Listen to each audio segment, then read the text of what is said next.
Around 6 p.m. on December 10, 2003, 45-year-old Susie Wamsley unpacked Christmas decorations at her home in the city of Mansfield, Texas, alternating between removing items from boxes and explaining what they were to her 3-year-old granddaughter. Christmas had always been a big deal to Susie, and so every year she went all out. Her 46-year-old husband, Rick, had hung the lights outside last night, and now it was time for her to tackle the interior.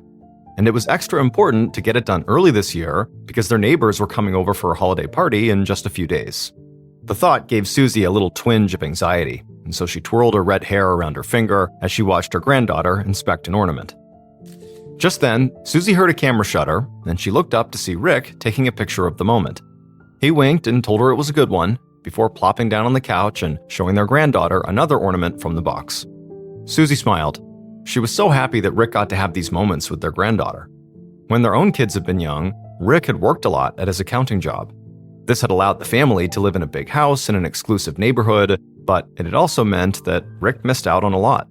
He'd spent long hours at the office while Susie stayed home with their kids, Sarah and Andrew. And so it was Susie who had gotten to go to all of Sarah's cheerleading pep rallies and take Andrew on fishing trips. But now that Rick worked from home and so had more time, it was his turn now with their granddaughter.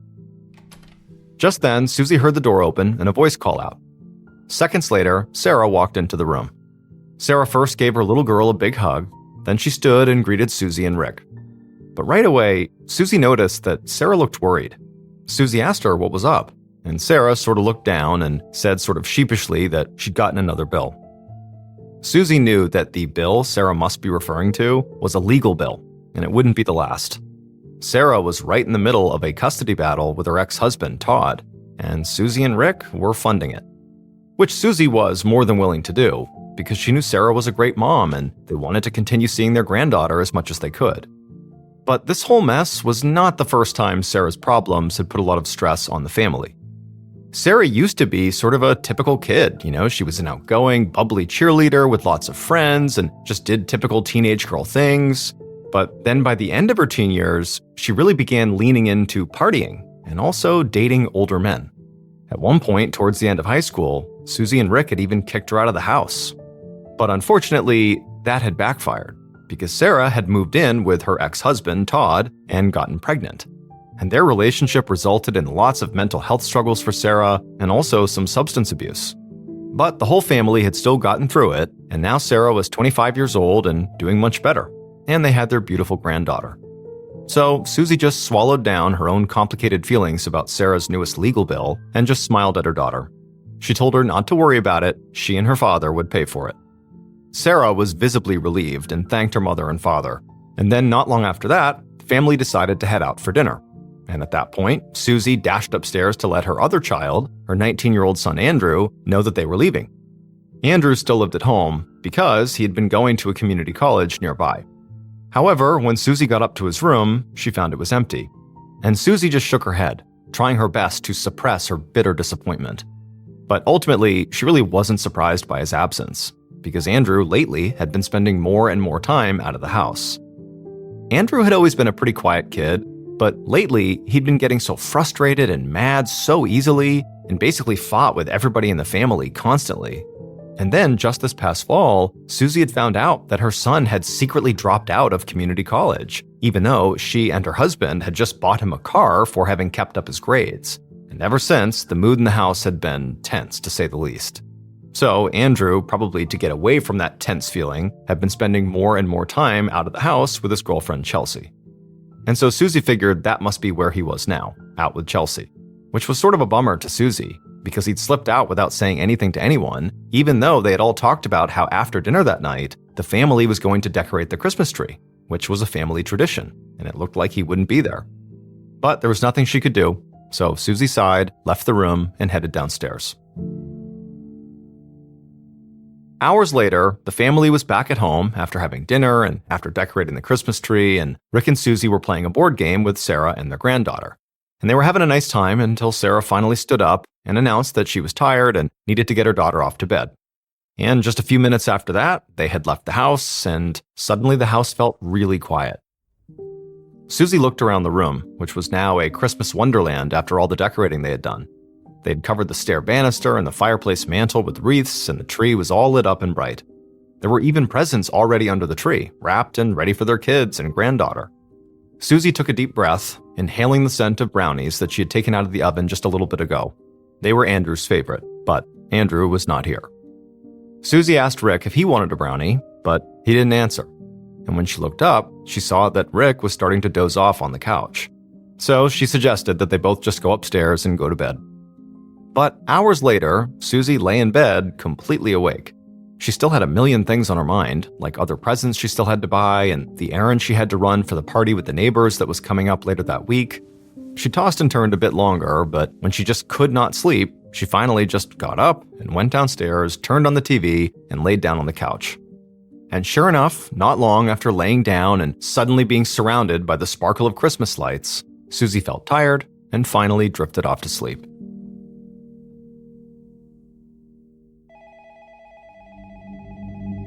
Around 24 hours later, at 11:40 p.m. on December 11th, a 911 operator sat at their post in the Mansfield police station.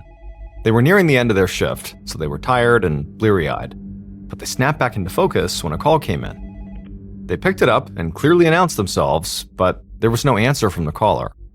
However, this wasn't really unusual to the operator. Calls like this are referred to as silent calls and are often an accident or a prank. But a caller who doesn't say anything could also be in danger and may be unable to speak. So the operator followed protocol and looked up the phone number the call was being made from and was able to get an address, 820 Turnberry Drive, Mansfield, Texas. And as soon as the operator had that location, they sent a message to the officers on duty requesting that somebody go to the scene and just make sure everything was okay. Just 4 minutes later, 3 officers pulled up to 820 Turnberry Drive, and they didn't need to do much investigating to see that they were clearly in a wealthy part of town. This was an exclusive neighborhood called Walnut Estates, and the street was lined with all these big, beautiful houses, and number 820 was no exception. It was a sprawling 2-story brick home that was clearly getting a jump on Christmas because it was already covered in holiday lights. However, those lights were currently off, and the house was dark. It was close to midnight, so the officers guessed the homeowners must have accidentally dialed the emergency line and not known it, and then gone to sleep, not realizing what they had done. Regardless, the officers got out of their cruiser and went to the front door to knock and ring the doorbell. And when nobody answered, they went around the side of the house and began to look in the windows, but they couldn't see much, and they also couldn't hear any movement coming from inside. And this did put them a bit on edge, because somebody had to have been home in order to call 911 a few minutes ago, and whoever it was, even if it was by mistake, now wasn't answering. So the officers decided they did need to get inside this house, because now they were thinking, it was possible that somebody could be injured and maybe unable to respond. When they tried the front door, they found it was locked, so they walked around to look for a way in, and they saw the attached garage door was open. So they opened it up, stepped inside, and called out. Nobody answered, so they kept walking into the house. And as they kept walking into the house, they began to hear this low-pitched electronic droning sound. The officers shined their flashlights through the dark and followed the sound into the kitchen. And there, on the counter, was the source of that droning sound. It was the receiver of a landline phone that had been left off its hook. At this point, the officers drew their weapons. They didn't know what was going on, but it felt suspicious enough that they should be on guard. As they made their way out of the kitchen, they moved quickly and quietly, because they really weren't sure what was waiting for them in the rest of the house. But even with their guards up, they were not ready for the scene they stumbled onto in the living room. At first glance, even in the dark, it was clear this room was destroyed. And then as their eyes began to adjust, they saw the room was also covered with blood. There were huge pools of it soaked through the carpet in front of the fireplace, and lamps and furniture had been overturned and spattered with more blood. And then one of the police officer's flashlight beams landed on the couch. And there, under a blanket that was also soaked with blood, was the body of a woman. For a second, none of the officers said anything. Then, another officer shined his flashlight around the room in a slow circle until the light fell on the body of a man, lying face down only a few feet away. 2 victims, both almost certainly dead. The officers called for backup.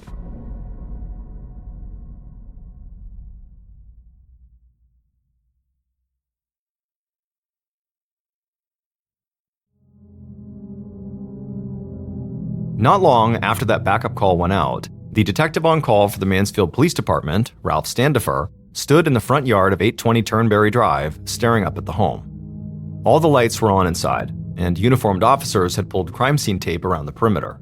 Outside, flashing police and ambulance lights lit up the street as crime scene techs geared up to begin their job. Standifer rubbed his eyes. He'd been with the department for almost 20 years, but it was still hard to get used to being woken up from a deep sleep by his pager. He was there with another detective, Mark Kelly. They'd already been briefed on the situation. The home was owned by a couple in their 40s named Rick and Susie Wamsley, and they both appeared to have been shot to death. Now, Standifer hadn't even stepped foot in the house yet, but he already knew there was a lot about this case that didn't make sense. Officers had gone to the scene because of a 911 call that came in less than an hour ago, but it didn't seem like Rick or Susie had made that call. Judging by the state of their bodies, they'd been dead for a lot longer than that. Standifer assumed, this meant that the killer must have made the 911 call, either because they lingered in the home after killing them and then made the call, or they left the scene and then returned at some point to make that 911 call. Standifer knew that, it was possible that somebody else, who was not the killer, could have anonymously made the call after discovering the bodies, but that felt far-fetched. Like, why would that person not stay and at least give more information to police? And so Standifer was hoping that once he got inside and looked around, things would make more sense. Standifer and Kelly walked up to the home and pulled plastic booties over their shoes before entering. Once inside, they split up. Kelly went through each room taking video, while Standifer just did a walkthrough of the entire crime scene. Standifer first stopped to examine the front door, and he didn't see anything that indicated it had been forced open. And as he walked through the home, he didn't notice any other doors or windows that showed evidence of forced entry either. However, that was where the killer's smoothness ended. The whole scene was an incredible mess. There was a ton of bloody shoe prints all over the place. There were some bloody fingerprints on the wallpaper in the dining room. There was a knife blade that was missing its handle on the carpet. And then, of course, there was the living room, where it looked like an intense, bloody, horrible fight had taken place. In addition to the overturned furniture, there was also a lot of blood splatter and splotches that indicated whoever was bleeding had fallen multiple times. But despite the mess, there wasn't anything obviously missing. The TV was still there were still wrapped presents under the tree, and there weren't any open drawers or closets, which you would have expected if somebody was here looking for something to steal. So Standifer did not think this was a robbery gone wrong. He turned to look at the couch where the woman still lay under the blanket. This was Susie Wamsley. She'd been shot in the head, but her blanket had been pulled up and her expression was almost peaceful, which suggested she might have died while she was still asleep. But this didn't track with the rest of her wounds, because whoever had shot her had apparently also stabbed her repeatedly in the neck and torso. It was clear she hadn't struggled though, which suggested she likely was the first one shot. But that meant the killer stabbed her after she was already dead. It was unusual for a killer to use multiple weapons like that, but it also lined up with the rest of the very chaotic crime scene. Whoever did this was clearly frenzied and highly emotional. Standifer frowned and moved away from Susie towards his other victim, her husband, Rick Wamsley. Rick's body was shirtless, so right away, Standifer saw that he too had been attacked with multiple weapons. He was covered in slashing wounds, and he'd been shot at least once in the head. But unlike Susie, it was clear to Standifer that Rick had fought with his killer. Rick's fist was clenched tightly, and Standifer saw there were actually a few pieces of hair wrapped around Rick's fingers. And so Standifer put on some gloves, and then he knelt down and he opened up Rick's hand to find strands of dark, long hair inside of his palm. And next to Rick's hand on the carpet was a broken blue hair clip. Standifer knew this could be something major, because at least at first glance, it appeared like in Rick's final moments of life, he had managed to grab the hair of his killer and rip some of it out. And this was incredibly lucky, because it meant they would now have an actual piece of forensic evidence, this hair, to test against any suspects that they had. But the evidence was also kind of confusing, because the long hair and the feminine-looking clip suggested that Rick had been fighting with a woman. But physically, that just didn't make much sense. Rick was a big guy. He was at least 6 feet tall and at least 200 pounds, and so Standifer had a hard time imagining a typical woman alone being able to overpower him. Even a strong man might have had trouble dealing with Rick, given Rick's size. So now, as Standifer stood there looking at the hair and the blue clip, he started to wonder if, maybe there wasn't just one killer here. Maybe there were multiple killers, and that's how Rick had been overpowered. Standifer went to go find Detective Kelly. Whether it was one killer or multiple, it was clear the level of brutality at this crime scene suggested there had to have been a personal motive. And so the detectives needed to start making a list of everyone the Wamsleys were close to. It was almost 8 a.m. the following morning by the time Standifer was done at the scene. When he left the house, he saw that beyond the yellow crime scene tape, there was a crowd of neighbors and news trucks gathered to see what was going on at the Wamsleys. As Standifer walked to his patrol car, a deputy approached him and told him they'd been talking to some of these neighbors and they had some information. One person said they heard multiple gunshots around 3 a.m. yesterday morning, which was 21 hours before the 911 call came in. And another said that last night around 9 p.m., they noticed the Wamsleys had not turned on their Christmas lights, which was unusual for them. Standifer ran through this timeline in his head. If it was true that there were gunshots at 3 a.m. on December 11th, and then by 9 p.m. later that same day, the house was uncharacteristically dark and the Christmas lights were not on, well, the reason for that could be because by that time, the Wamsleys were already dead. The 911 call had come about 2.5 hours after that neighbor had noticed the Christmas lights were not on in the house. But somebody was in that house who made the 911 call, and based on this timeline, it seemed it could not have been Rick or Susie because they were dead by the time the 911 call happened. So who was in the house making that call? Standifer asked the deputies if there was anything else, and they said, yeah, there was. The neighbors had also told them that the Wamsleys had 2 adult children, Sarah and Andrew. Sarah lived in her own apartment, and the deputies had already contacted her. She was on her way to the station. But Andrew still lived with his parents, and the deputies, so far, had not been able to reach him. At this, Standifer felt himself immediately tense up. Both the Wamsleys' children needed to be looked at as suspects. It was highly likely that with the parents both dead, the kids would inherit money, and probably a lot of it, judging from the very upscale neighborhood where their parents lived. And the fact that Andrew lived with his parents, but wasn't at home and was currently unreachable, made him the much more suspicious of the 2 siblings. But just then, Standifer heard somebody yelling. He looked up to see a dark-haired young man getting out of the driver's side of a Ford Mustang.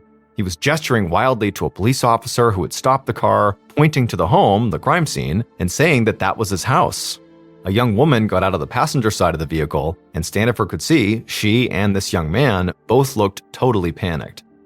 The detective hustled over to the car and asked the young man what his name was, although he was already pretty sure he knew. It was, in fact, Andrew Wamsley. Andrew told them that he and his girlfriend, the woman he was with, had seen a news report about 2 bodies in this neighborhood being found, and he had driven here to make sure it was not his mother and father. As he said this, Standifer's eyes immediately went to the girlfriend's hair, hoping it was dark brown, like the hair he had found inside of Rick's fist. But it was blonde.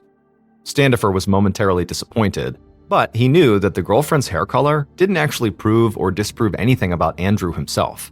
And so Standifer looked around at the news cameras and the crowd and decided he would wait to give Andrew any details about what had happened. And so he just told the young couple to come with him back to the station where he would explain everything. A short time later, Standifer sat across a table from Andrew inside of an interview room, watching the young man fall apart as he learned his parents were both dead. Andrew looked down at the ground as Standifer broke the news, unable to speak as tears streamed down his cheeks. Standifer waited for Andrew to calm down a little bit, but he didn't really calm down at all, and so Standifer just began asking basic questions, because it seemed like Andrew was not going to be capable of giving anything more than short, simple answers. He said that he lived with his parents, but stayed at his girlfriend, Chelsea's, most of the time. And during the period of time that police believed the couple was murdered, Andrew said that he and Chelsea played some miniature golf, they went to the movies, and then they went to a friend's house for most of the night before heading back to Chelsea's to sleep. After that, Andrew went quiet again, staring hard at the floor as his eyes welled up with more tears. To Standifer, Andrew's emotional reaction to this news seemed pretty sincere. And when Standifer looked over Andrew's hands and forearms, looking for any of the telltale cuts or bruises the killer almost certainly would have picked up while fighting with Rick, he only saw one small, shallow scratch on his hand, which realistically, Andrew could have gotten anywhere. But his emotional reaction and the lack of cuts and bruises on his body was not enough to rule Andrew out. especially if he was potentially working with somebody else. And so Standifer decided to push him a little bit, just to see how he reacted. He told Andrew that he was going to send some officers to check his car for blood, and he was also going to get Andrew's fingerprints.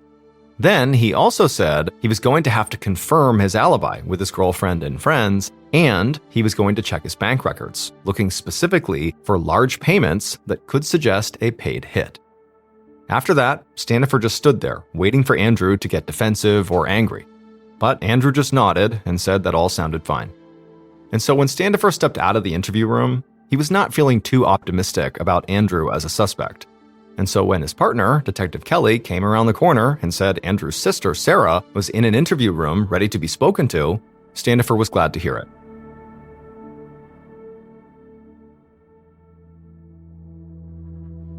The first thing Standifer noticed when he went into Sarah's interrogation room was that Sarah had long, dark hair, which was roughly the same color as the strands he had seen in Rick's hand. Now, he didn't let his excitement show. Instead, he just sat down at the table and simply asked Sarah what she had been doing on December 10th. Like her brother, Sarah was visibly devastated. But unlike Andrew, who had been barely able to talk, Sarah seemed almost like she was impatient with Standifer's questions. She rattled off her actions on the night of her parents' murder so quickly that Standifer could barely keep up with her. She said that she had gone to her parents' house around 6 p.m., and they had all gone out to dinner. They had all briefly come back to the parents' house after, and then Sarah took her daughter and went home for the night. And Sarah seemed like she might just keep on rambling, but Standifer stopped her and just said, "Look, do you know of anyone who might have wanted to hurt your parents?" And at this, Sarah's eyes widened, and she nodded furiously, like she had been waiting for this question. She leaned forward and blurted out that this was exactly what she wanted to tell him. Because 1 month ago, according to Sarah, somebody had tried to kill her and her parents. She said it happened in November. They had been driving on the highway when out of nowhere, they heard this loud banging sound. Worried it could be something to do with the car, they pulled over into a parking lot to see what had happened. That's when they found a distinct bullet hole in the rear of their car, near their gas tank. Sarah said they had reported this to police, but despite looking into it, the police never found a suspect. However, Sarah told Standifer that she always suspected her ex-husband, Todd Cleveland, was the shooter. She told the detective that she and Todd were in a custody battle over their daughter, which her parents were paying for. Todd was furious about it. Standifer sat back in his seat, trying to keep his face neutral, but he felt like a bomb had just been dropped in the middle of his case. The Wamsleys had been shot at twice over a 30-day period. Whoever had killed them was brazen and determined. The detective leaned back and folded his arms as he tried to work out what all this meant to him. On one hand, Sarah had been in the car during that first shooting, which made it very unlikely, but not impossible, that she was involved in that attempt. But she also had no real alibi for the night of her parents' murder, and had admitted she was in desperate need of money. She was also eager to talk, maybe too eager, and she had pointed the finger right at her ex, which could mean she was trying to distract Standifer from looking at her. Or it could mean she was scared, and that Todd Cleveland was the shooter and he was guilty. Luckily though, Standifer didn't have to make any decisions about her guilt or innocence on her demeanor alone. He had those strands of hair from the crime scene. So he told Sarah they would need a DNA sample from her. And Standifer had half expected her to protest, but instead, she agreed immediately. As Standifer left to get one of the evidence techs, he felt more confused than ever. Sarah had seemed like a promising suspect, but her willingness to provide DNA told Standifer she likely did not have much to hide. Standifer suddenly felt the weight of how tired he was. He'd been awake all night, and his exhaustion was making it hard to unravel this case that seemed to get murkier with every clue.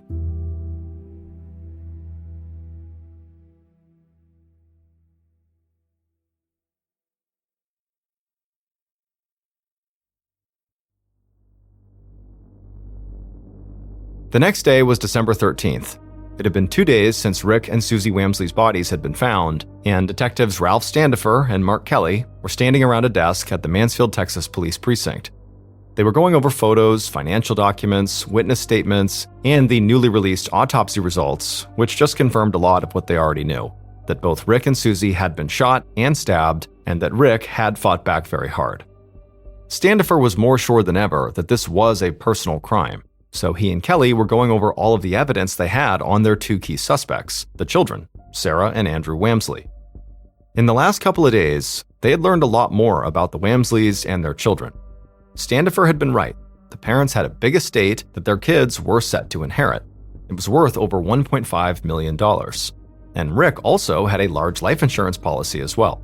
And so this gave the siblings a very strong financial motivation for killing their parents. But all Standifer could come up with to this point was evidence that actually ruled both the kids out. They had taken Sarah Wamsley's DNA when they interviewed her, and it was not a match for the hair found at the scene, which didn't mean she wasn't somehow involved, but it meant the only real evidence Standifer had against her was her financial motive and a lack of an alibi. As for Andrew, his alibi checked out. His girlfriend, Chelsea Richardson, confirmed his story. The detectives had also contacted one of his friends, a guy named Jeremy Lavender, and he confirmed that Andrew and Chelsea were with him the night Andrew's parents were killed. Plus, Andrew's fingerprints didn't match the bloody ones that were found at the crime scene.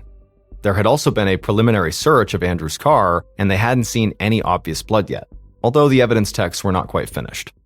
So, Standifer and Kelly were at the point in this case where they needed to seriously consider other suspects. And luckily, they already had somebody at the top of their list. Sarah had been sure that her ex-husband Todd was responsible for the attack on the Wamsleys that happened a month ago. Standifer had already reached out to the police of the town where the Wamsleys were shot at, and luckily, the officers there had extracted the bullet from their car door. And after testing that bullet, it showed that bullet came from the same gun that was later used to kill the Wamsleys. So, if Todd was a suspect for that attack, well, then by almost default, he had to be a suspect for the murders. So, Standifer grabbed his keys off his desk and flagged Kelly to come with him. It was time to go see Todd Cleveland. When the detectives sat down with Todd at his home, he seemed extremely agitated and sort of rattled. He said he had just heard about the murders, and he was totally stunned.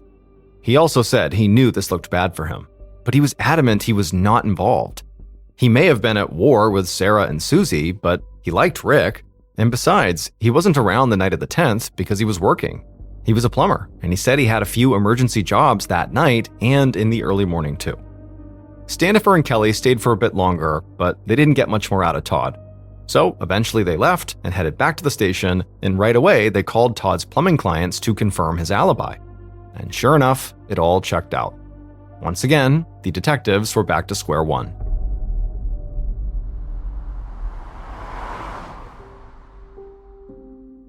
The following day, Standifer and Kelly drove out to the home of Andrew's girlfriend, Chelsea. They weren't there because they thought Chelsea was a suspect. Her blonde hair had pretty much ruled her out. But the detectives had decided that since they were already starting over, they may as well begin by reevaluating their first two suspects, the Wamsley's children, Andrew and Sarah. Neither sibling appeared to have been at the crime scene, but Standifer and Kelly wanted to learn more about who they were close to. Specifically, who in their lives they might have trusted enough to help them plan or even carry out a murder. When the detectives arrived at Chelsea's mother's house, where Chelsea lived, they knocked on the door, and Chelsea opened it up. And quickly, she invited the detectives inside. And as soon as they stepped in, Standifer just froze, because the house was truly a mess. Not just in disarray, but disgusting. There was trash everywhere and grime on everything. I mean, it really looked deeply dirty and uncared for. The two detectives just looked at each other and raised their eyebrows. Over on the couch was another young woman who looked to be about Chelsea's age. When she saw the detectives, she stood up, walked over, and introduced herself as Chelsea's friend, Susanna. And over the course of their brief conversation, she told them that she had actually been staying in this house with Chelsea for quite a while. After that, Standifer asked Susanna to please give them some privacy, and she nodded and disappeared into a bedroom. At this point, Standifer sat down with Chelsea and began asking her a couple questions about the days around the murders, while his partner, Kelly, began to pace around the house. Chelsea had already confirmed Andrew's alibi once, but she seemed perfectly willing to go through it again, and nothing about her story changed. And Standifer was just wrapping things up when he heard Kelly gasp in the next room. When Kelly reappeared in the living room, he looked visibly shaken, but he said he was fine. The detectives left shortly after that, and when they got back in the car, Kelly explained why he had reacted like that in the other room. He said he had been looking through all the kitchen drawers because there had been a knife blade at the murder scene and he wanted to see if its matching handle that was missing was in Chelsea's kitchen. But at some point when he opened up a drawer, a whole bunch of roaches crawled out. That's why he gasped. Standifer grimaced. But also, the thought of those roaches made something else click into place that had been bothering him the whole time they were at Chelsea's. He was thinking it seemed very likely somebody living in a place like that, living truly in squalor, might be eager for some money. And so as they drove back to the station, Standifer decided he needed to widen the range of people he was asking for DNA from. It clearly was not enough to get DNA just from Andrew and Sarah. That really had gone nowhere. What they needed to do was also get DNA samples from all of their friends as well. It would take almost a month to collect all the DNA samples they requested, and then the detectives had to wait another 2 months just to get the results back, which arrived on March 30th. And when the results did arrive, Standifer just sat at his desk, staring at the results in shock. Because now he realized that a major piece of the puzzle had been right in front of him the entire time.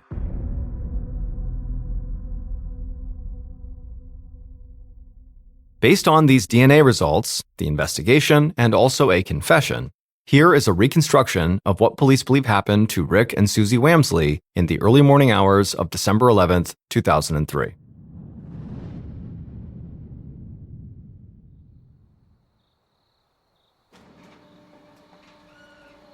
Just before 3 a.m. on December 11th, the killer stood outside of 820 Turnberry Drive, watching Rick and Susie's garage door slowly rise.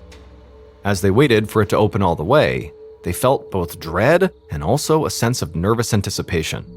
They had been talking about killing Susie and Rick for months, and actually, they had already tried to do it once before. But now, if everything went according to plan, it was actually going to happen. Once the door was fully open, the killer slipped inside, and as they entered, they could hear the sound of footsteps right behind them, their 2 accomplices. All 3 very quietly began to creep through the home, and as they passed through the kitchen, 2 of them grabbed knives. They already had a gun with them, but they figured it didn't hurt to be as prepared as possible. The house was completely silent. It was obvious both Rick and Susie were asleep. The killer was eager to get started, because in their mind, Rick and Susie had more money and a better life than they deserved, and it just was not fair. The killer had nothing, and so killing Rick and Susie would not only feel good, but it would be the answer to all of their problems. On the other side of what they did this night was going to be a much better life. And so with the gun in hand, the killer walked down the hallway to the living room where they found Susie, asleep on the couch under a blanket. And the killer, as soon as they were standing over her, raised their gun, aimed it at Susie's head, and fired a shot. And immediately, the killer then hurried upstairs to the bedroom where Rick was, and they shot at him too. Except this time, their aim was off. Their bullets hit the doorway outside the bedroom, and as Rick jolted up, the killer fired again. This shot hit Rick in the temple, but Rick didn't fall. Instead, to the killer's horror, he ran at the killer and began to fight them. The killer struggled with Rick, and before they knew it, they both were in the living room where Rick managed to force the killer to drop the gun. At this point, one of the 2 accomplices tried to get Rick off the killer, but while Rick was being pulled away, he managed to grab the killer's hair and ripped some of their hair out of their head, along with their hair clip. When Rick then tried to turn and run for the front door, the other accomplice grabbed the gun from the ground and shot Rick in the back, which caused him to finally collapse. But he still wasn't dead, and he looked up at the killer and the accomplices to ask why they were doing this. But the 3 of them just stared at Rick in shock. They hadn't realized how hard it was going to be to kill someone. And so now they were actually wondering if just shooting Susie once was actually enough to kill her. And so instead of talking to Rick, the killer and one of the accomplices began simultaneously stabbing Rick and Susie over and over again until they both were for sure dead. The trio then fled the home, and the primary killer spent the rest of the night totally excited about the good fortune that would almost certainly befall them once the bodies were discovered. But after that whole day passed, the next 20 or so hours passed, there still had been no indication that anybody knew Rick and Susie were dead. And this was a problem for the killer and their accomplices, because the sooner the bodies were found, the sooner they would get access to the money that they had killed for. So, just before midnight, they returned to the crime scene, picked up the landline phone, and dialed 911. Then, without saying anything, they placed the phone receiver on the counter and fled the house for a second time. When Detective Standifer got the DNA test results back from the hair that had been found at the crime scene, it told him exactly who had attacked Rick. But the hair didn't actually match any of his suspects. It belonged to someone that they actually hadn't even interviewed. The hair was a match for Susanna Toldano, the same Susanna who was a friend of Andrew's girlfriend, Chelsea, who was present at her house the day they went to go re-interview her. It would turn out Susanna was the one who had fired at Rick and Susie's car back in November. And on the night of the actual murders, it was Susanna who shot Susie and fought Rick. She was the primary killer. Susanna did this because she needed money, and she had actually been promised a large chunk of it by her accomplices, Andrew and Chelsea. It was Andrew and Chelsea's idea to murder Susie and Rick. Andrew was furious with his parents because they had cut him off financially after they found out he'd secretly dropped out of college. He was also in love with Chelsea, who didn't have a lot of money, and she lived with a single mother who had to work multiple jobs to barely keep their family afloat. And so the plan was made to murder the parents for money. But it was ultimately Susanna who pulled the trigger. Susanna, Chelsea, and Andrew were all convicted of murder, and they were all sentenced to life in prison. As for Sarah, she had nothing to do with the murders, and she has never healed from the loss of her parents.